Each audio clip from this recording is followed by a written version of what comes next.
In 1918, imagine crossing Imperial County's burning desert. Suddenly, you're confronted by the Algodones Sand Dunes. Your only means of crossing it are two parallel wooden plank tracks snaking across the sand.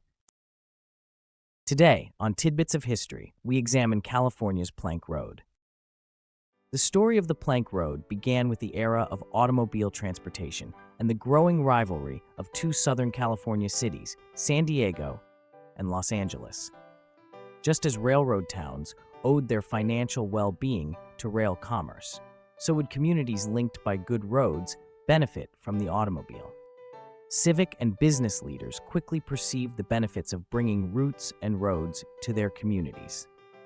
Having lost a bid to become a terminus for the Transcontinental Railroad, San Diego was determined to beat Los Angeles to become the hub of the Southern California road network. Chief among the promoters for San Diego was businessman and road builder Colonel Ed Fletcher. Fletcher sponsored a road race to demonstrate the best route between Southern California and Phoenix, Arizona. Fletcher chose a route through the Imperial Sand Hills, and with a team of horses to pull his automobile through the sand dunes, Fletcher won the race in 19 and a half hours. Two developments contributed to the success of Fletcher's plan.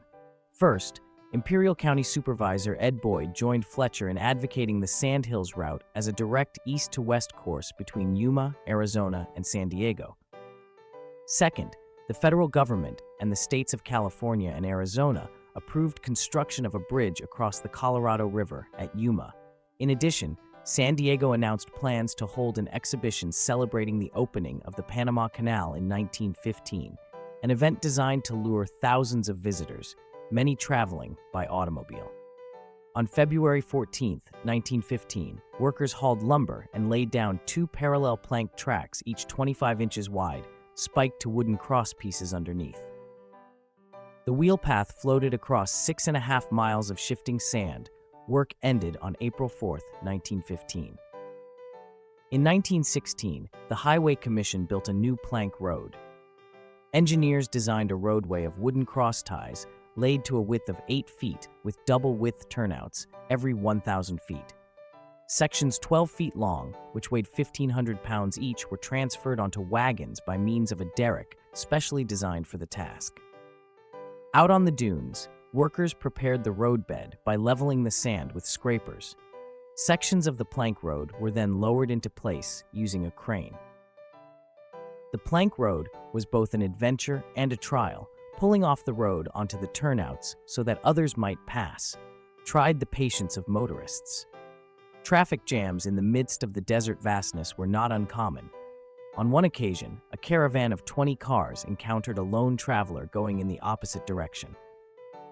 Accidents occurred frequently on the plank road, from travelers veering off the road and getting stranded in the sand to rolled-over vehicles.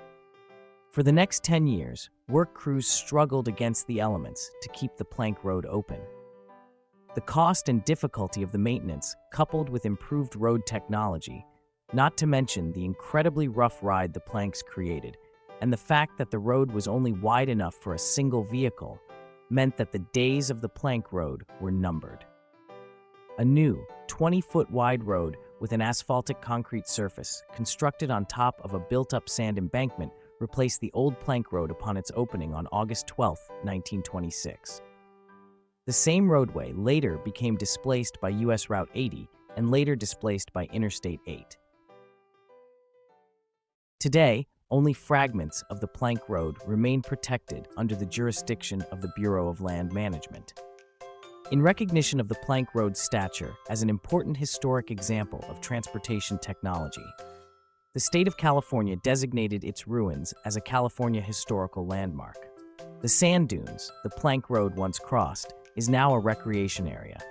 It is the largest off-highway vehicle recreation area for sand dunes in the United States.